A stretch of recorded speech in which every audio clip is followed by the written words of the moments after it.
Hello my dear friends. आज एक बहुत से छोटे टॉपिक्स की हम लोग बात करने वाले हैं, लेकिन ये टॉपिक भले ही छोटा है लेकिन बच्चों को बहुत ज़्यादा कन्फ्यूज़न होता है। अब सवाल है कि सर ये टॉपिक है क्या। चलो इस टॉपिक के बारे में हम लोग बात करते हैं। अभी हम लोग देखने वाले हैं ये साइन शब्द, SHINE, साइन। बहुत सारे बच्चों को इस टॉपिक में कन्फ्यूज़न होता है। अब कन्फ्यूज़न क्या, ये हम लोग थोड़ा देख लेते हैं। अगर हम लोग साइन की बात करें तो बच्चे अक्सर पूछते सर साइन का V1, V2, V3, V4 और V5 में कुछ लोग ऐसा कहता है कि सर साइन जो होता है इसका V2 शोन होता है, SHONE, वर्ब 3 भी शोन होता है। वर्ब 4 आप लोगों को पता ही है कि जब भी हम लोग ING का प्रयोग करते हैं तो जो लास्ट का ई है वो हट जाता है और हम लोग ING का प्रयोग करते हैं।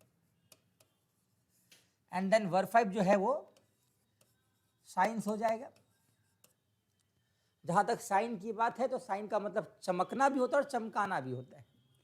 अब यहां थोड़ा सा बच्चों में एक डाउट है कि सर कहीं कहीं तो हम लोग साइन का V2 साइंड भी लिखते हैं, है ना। वर्ब 3 भी साइंड होता है।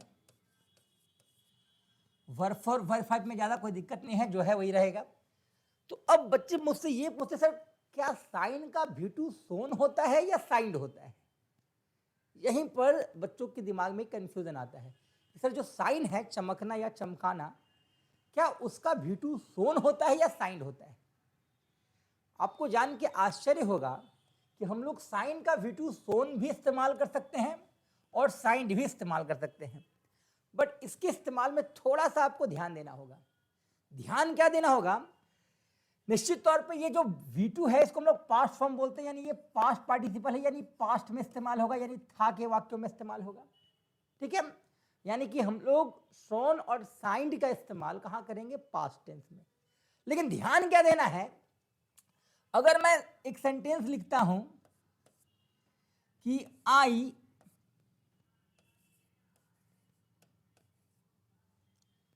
शाइंड माई शूज,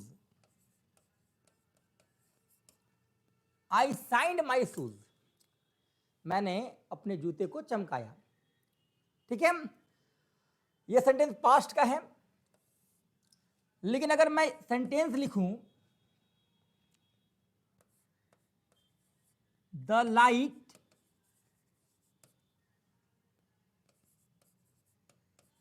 शाइंड ब्राइटली,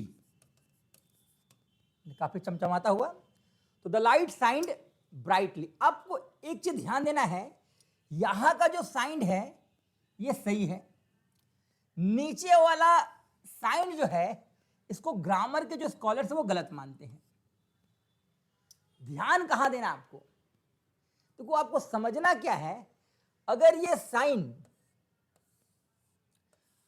अपने बगल में ऑब्जेक्ट लेगा, माई शूज क्या है, मेरा जूता क्या है, ऑब्जेक्ट है, समझना है, मेरा जूता क्या है, ऑब्जेक्ट है। तो अगर साइन जो है, जो साइन वर्ब है उसको हम लोग पास्ट टेंस में इस्तेमाल करेंगे तो सोन या फिर साइंड होगा, यानी कि साइन का V2 फॉर्म SHONE सोन या SHINED साइंड होता है। ठीक है, तो पास्ट फॉर्म की हम लोग बात करें, प्रेजेंट में ऐसा नहीं होता है, पास्ट की बात करें तो पास्ट में आपको ध्यान क्या देना है कि अगर ये जो साइन है पास्ट में आ रहा है और ये अपने साथ ऑब्जेक्ट को लेकर आ रहा है, क्या लेकर आ रहा है, ऑब्जेक्ट। ऑब्जेक्ट समझ रहे हो, कर्म हिंदी में बोलते हैं। मेरा जूता क्या है, यहां पर कर्म है ना। बुक्स क्या होता है, ऑब्जेक्ट होता है।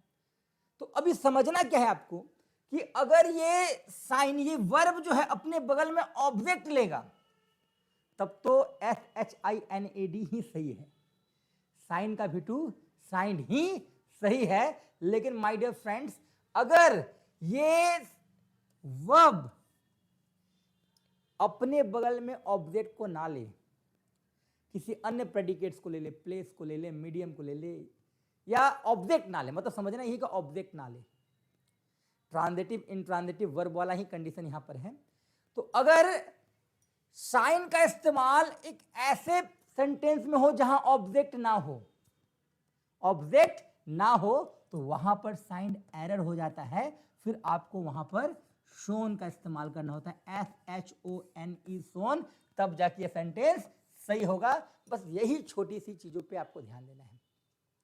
तो साइन का V2 साइंड भी होता है और शोन भी होता है।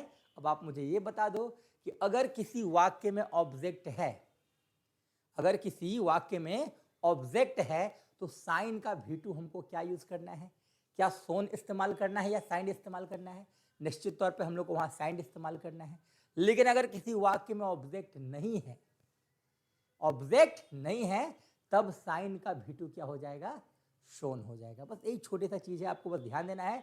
अगर सेंटेंस का ऑब्जेक्ट है, अगर सेंटेंस का ऑब्जेक्ट है, तब आपको साइन का V2 साइंड यानी SHINED का इस्तेमाल करना है। अगर वाक्य में ऑब्जेक्ट नहीं है, ऑब्जेक्ट की जगह कुछ और प्लेस है या कुछ और टॉपिक, मतलब ऑब्जेक्ट नहीं होना चाहिए। अगर ऑब्जेक्ट नहीं है तो फिर आपको साइन का V2 शोन का इस्तेमाल करना है बहुत ही छोटा चीज, लेकिन यहाँ पर बच्चों के दिमाग में तो कन्फ्यूजन होता ही है, निश्चित तौर पर होगा। ग्रामर के बहुत सारे राइटर्स के दिमाग में भी इसको लेकर कन्फ्यूजन था, लेकिन जो सही कन्फ्यूजन है, जो सही कंक्लूजन है, कन्फ्यूजन नहीं है, जो सही कंक्लूजन है वो यही है कि अगर आपने साइन को ऑब्जेक्ट दिया है, मतलब साइन अपने साथ ऑब्जेक्ट लेकर आ रहा, तो उसका V2 जो होगा वो साइन होगा। और अगर वहां ऑब्जेक्ट नहीं है, समझ रहे हो ना, यहाँ ऑब्जेक्ट नहीं है, तो उस केस में हम लोग साइन का V2 शोन का इस्तेमाल करेंगे। उम्मीद है ये टॉपिक आप लोगों को समझ में आया होगा। बहुत बहुत धन्यवाद।